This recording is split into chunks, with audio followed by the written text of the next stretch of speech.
All right, viewers, we have breaking news coming in right now. Defence Minister Rajnath Singh will visit Laos from the 28th of November to 22nd of November to attend a meeting of grouping comprising of the 10 ASEAN countries. And the participating countries also includes China. So the bilateral talks could be possible once again between the two nations. Viewers, the Defence Minister Rajnath Singh could be meeting his Chinese counterpart in Laos. So that's the big update we have right now.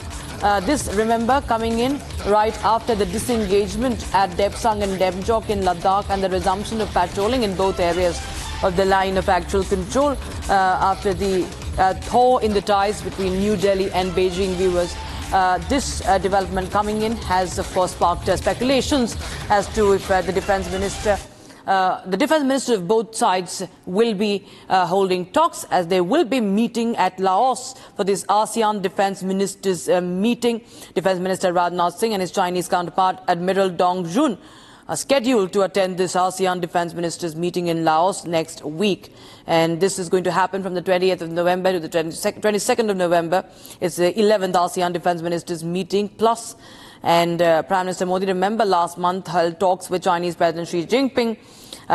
First formal bilateral meeting in 5 years on the sidelines of the BRICS summit in Russia's Kazan. And there was an agreement for a resolution of the military standoff at the LAC. All right, viewers, we'll get you more updates on that. But now we have some more breaking news coming in right now. Maharashtra Deputy Chief Minister Devendra Fadnavis has said that the Maha Vikas Aghadi has started to lick the souls of Muslim ulamas. Now, Fadnavis has called out MVA's appeasement tactics, saying that the Ulama Council declared its support to the MVA and they had put forth 17 demands. One of the demands is to take back the cases that were registered on the people of the Muslim community during the riots that took place in Maharashtra from 2012 to 2024. And this is what Fadnavis has highlighted, saying that this is once again an attempt to appease the vote banks ahead of the election. So Devendra Fadnavis attacking the Maha Vikas Aghadi over appeasement politics. Take a listen to Fadnavis. और सबसे बड़ी बात यह है कि आज देखिए जिस प्रकार की परिस्थिति लोकसभा के बाद तैयार हुई, अब जो डर हमको था ये वापस महाविकास आघाड़ी तलवे चाटने की राजनीति कर रही है। मैं एक उदाहरण आपको कहना चाहता हूं। किसके तलवे चाट रही है? मुस्लिम उलेमाओं के। क्योंकि मैं उदाहरण आपको बताना चाहता हूं। अभी उलेमा काउंसिल ने उनको समर्थन घोषित किया, 17 मांगे उन्होंने रखी थी। इन्होंने बकायदा पत्र दिया है कि ये 17 मांगे हम मंजूर करते हैं। मुझे उसमें आपत्ति नहीं है अगर कोई मांगे रखता है, कोई मंजूर। मांगे कौन सी है? मैं एक मांग आपको बताता हूं। उसमें से एक मांग उसमें से है 2012 से 2024 तक महाराष्ट्र में जो दंगे हुए, उन दंगों में जिन मुस्लिम समुदाय के लोगों पर केसेस हुई है वो सारी केसेस खारिज की जाएगी, वापस ले ली जाएगी। अब मैं सवाल पूछना चाहता हूं कि ये कौन सी राजनीति चल रही है? ये अगर इसके खिलाफ इस प्रकार से दंगइयों को साथ में लेकर कोई पार्टी लड़ना चाहती है और हम बटे रहे तो कटेंगे। तो आपने जब कहा कि जैसे ये मांग है इसको लीगली लड़ सकते ना, आपने धर्म युद्ध कहा कि अब इसको वोट जिहाद के का अगर सामना करना पड़ेगा तो धर्म युद्ध करना पड़ेगा।